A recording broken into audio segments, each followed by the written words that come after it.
ഈ ഭീകരവാദികൾക്ക് കുഞ്ഞാപ്പാക പറഞ്ഞ ഭീകരവാദികളെ എണ്ണത്തിൽ വളരെ കുറച്ചുള്ളൂ, നഞ്ഞു നാനായി വേണ്ടെന്നും പറഞ്ഞു. പക്ഷെ ഈ കുറച്ചുള്ള ഭീകരവാദികൾക്ക് എന്തുകൊണ്ട് ഈ ലോകത്ത് എല്ലായിടത്തും ഇത് സാധ്യമാകുന്നു? അതിന്റെ കാരണം പറയുന്നു.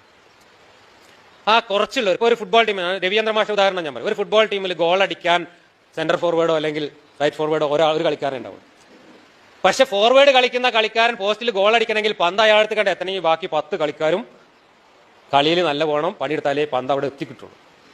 ഇവിടെ ഗോൾ അടിക്കുന്ന ആൾ മാത്രമാണ് കളി ജയിച്ചത് എന്ന് പറയുന്നത് പോലെയാണ് IS കാരൻ മാത്രമാണ് തല വെട്ടുന്നത് എന്ന് പറയുന്നത്. അല്ല, ഈ IS കാരനെ കൊണ്ട് തല വെട്ടിക്കുന്ന വലിയൊരു വിഭാഗം അതിന്റെ പിന്നിലുണ്ട്.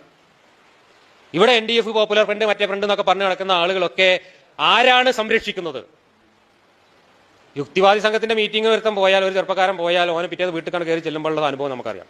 ഓനെ മഹലിൽ ഉണ്ടാവില്ല, പുറത്താക്കും, വീട്ടിൽ നിന്ന് പുറത്താക്കും.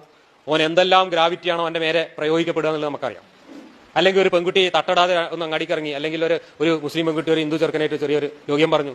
ഇതിനൊക്കെ ഉണ്ടാവുന്ന പ്രതികരണം, സമുദായത്തിൽ നിന്നുണ്ടാവുന്ന പ്രതികരണം, മഹലിൽ നിന്നും കുടുംബത്തിൽ നിന്നും സമുദായത്തിൽ നിന്നും ഉണ്ടാവുന്ന പ്രതികരണം ഏതെങ്കിലും ഒരു ഭീകരവാദിക്കെതിരെ ഏതെങ്കിലും മഹലില് ഏതെങ്കിലും കുടുംബത്തില് ഉണ്ടായതിന്റെ ഒരു ഉദാഹരണം കേരളത്തിലോ മലപ്പുറത്തോ കാണിച്ചു തരാൻ പറ്റുമോ?